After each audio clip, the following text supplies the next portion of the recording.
Halo teman-teman, selamat datang di podcast Ruang Diskusi.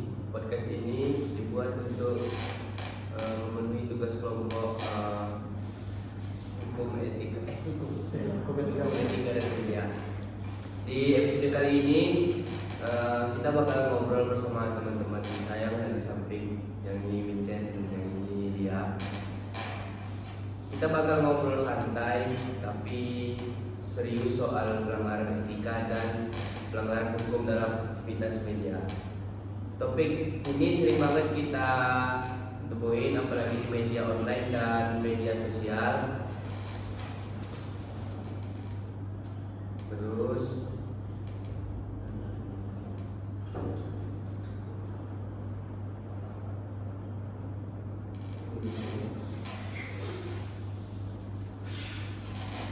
sekarang ini informasi itu menyebar cepat banget ya, tapi sayangnya nggak semuanya berita yang kita baca itu sudah sesuai dengan etika dan hukum. Bahkan beberapa kasus viral justru muncul karena media atau akun tertentu melanggar aturan. Nah, biar nggak bingung, kita mulai dari etika media dulu.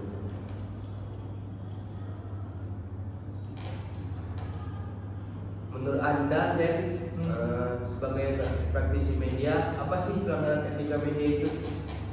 Banyak sih pelanggaran etika media tuh dari jurnalistik aja ya, tapi kayak judul clickbait di beberapa media tuh yang nggak sesuai sama berita aslinya itu banyak sih. Contohnya di video viral di media sosial aja lah kita lihat kan, judulnya tuh wow gini-gini, rupanya pas kita cek videonya hal itu nggak terjadi.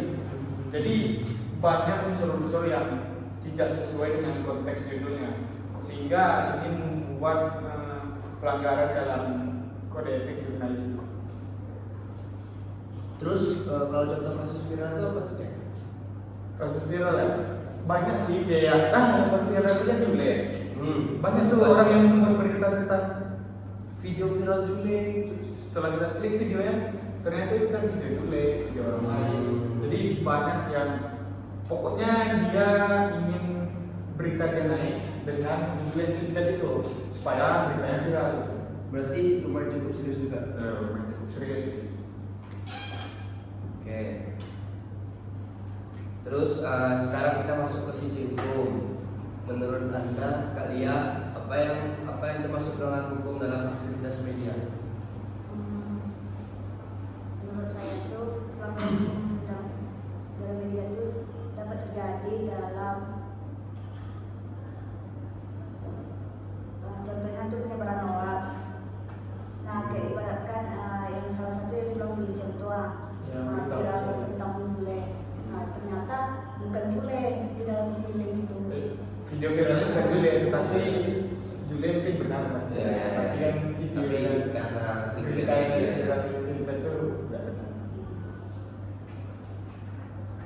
kalau contohnya Kak, bisa selain yang dibilang tadi, ada nggak lagi contoh dari sisi hukumnya kasus viral? Nggak ada sih. Nggak ada ya. Mungkin dia Dinara Rusli kan? Dinara Rusli itu termasuk juga dia. Soalnya dia bawa di dalam hukum kan? Bisa jadi lah. Berarti satu konten bisa melanggar etika sekaligus hukum. Bisa, karena kan banyak konten-konten itu yang melanggar etika media itu ibaratnya nggak sesuai judul tadi dan melanggar hukum, karena ya dia mendapatkan keuntungan dari berita-berita hoax itu. Kan berita kan dikonsumsi banyak orang, nanti semakin menyebar gitu. Takutnya berita hoax itu semakin menyebar. Berarti kalau di kami semua media ini harus berhati-hati lah ya. Berhati-hati dalam memilih konten. Iya, memilih konten. Karena ada dosen saya di Pak Ika. Jadi dia bilang ada suatu berita yang membuat satu orang jurnalistik menulis minta maaf satu halaman penuh. Itu karena berita peringatan Nabi Muhammad SAW. Dia salah satu tulisan saja itu membuat dia harus mengetik satu paragraf penuh. Kenapa? Di situ aturan yang dia menulis Nabi Muhammad SAW, N itu terganti oleh huruf B. Nah itu jadi banyak orang yang sangat-sangat inilah dengan berita terus karena beritanya atau media beritanya itu terkenal. Kalau bilang banyak nggak sih bang media yang hancur reputasi negara Malaysia? Banyak sih beberapa media karena dia mencari keuntungan dengan instan ya buat konten viral.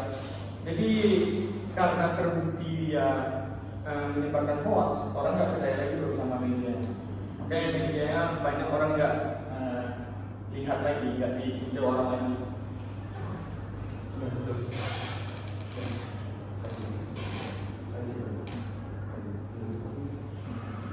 Nah, menurut kalian bagaimana tanggapan kalian tentang orang-orang yang menyebarkan hoax? Menurut tanggapan saya, Ya kan banyak ini orang yang menyebarkan hoax sekarang. Mungkin dari kita juga pasti pernah ini ya mengkonsumsi berita hoax. Rupanya itu nggak benar. Saya pernah di IG menyebarkan hoax, salah satu termasuk menyebarkan hoax. Ada yang postingan ulang itu dulu tau nggak? Oh, repost. Iya, di repost itu. Ya. Saya repost ternyata itu berita hoax. Akhirnya saya hapus lagi. Makanya penting kali Membaca lah ya. membaca media berita itu dengan bagus-bagus dan memilih medianya lah. Gimana tanggapannya kalau misalnya ada ya yang hoax itu apa yang harus kita lakukan sama menurut kakak? menurut saya ya harus dari tanggapan waktu ya kan. Nah kita emang yang dibilang bincang itu emang harus hati-hati. Nah, tidak semuanya berita hoax itu ya bilang Harus dikonsumsi lah tentunya. Dan semua berita hoax itu mana ya? Saya pernah magang di PTPN. Ya. Itu kalau perusahaan itu ada masalah sedikit aja. Masalahnya nggak besar kan, masalah kecil aja sedikit. Itu kayak media abal-abal, media yang nggak jelas lah, media abal-abal lah. Itu banyak yang memberitakan nggak masuk di akal ya, judulnya itu nggak masuk di akal. Jadi itu demi dia menaikkan reputasi media medianya. Sampai segitunya lah untuk menaikkan reputasi. Berarti kalau ditanya cukup banyak kalau yang Banyak sih. Saya baru pernah pertama kali dengar malah nama-nama media kayak apa ya nama medianya?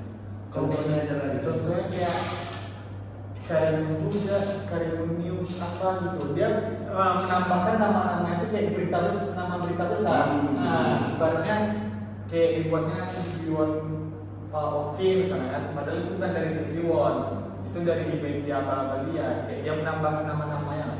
Sebenarnya itu termasuk ini nggak sih pelanggaran dalam termasuk pelanggaran dalam etika. karena menambahkan nama-nama media lain kan.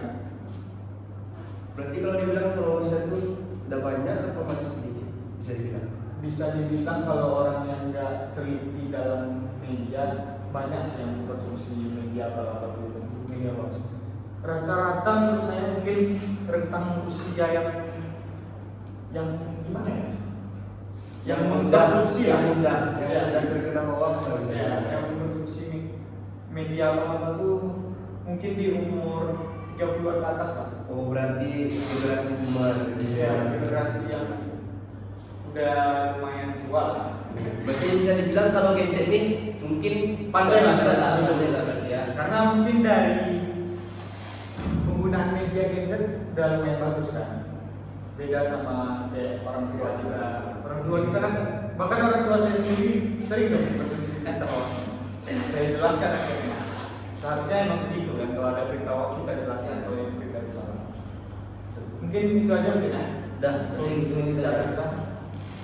Oke guys, dari obrolan kita ini bisa disimpulkan bahwa semua media bukan cuma cepat dan tapi juga harus etis dalam taat hukum. Dan kalian mungkin harus bisa memilih media mana yang betul dan mana yang tidak, karena banyak menyebar berita-berita hoax ya. Oke, sekian, terima kasih untuk kedua narasumber sudah mendengarkan dan menonton video ini. Saya Revaldi Aditya pamit undur diri.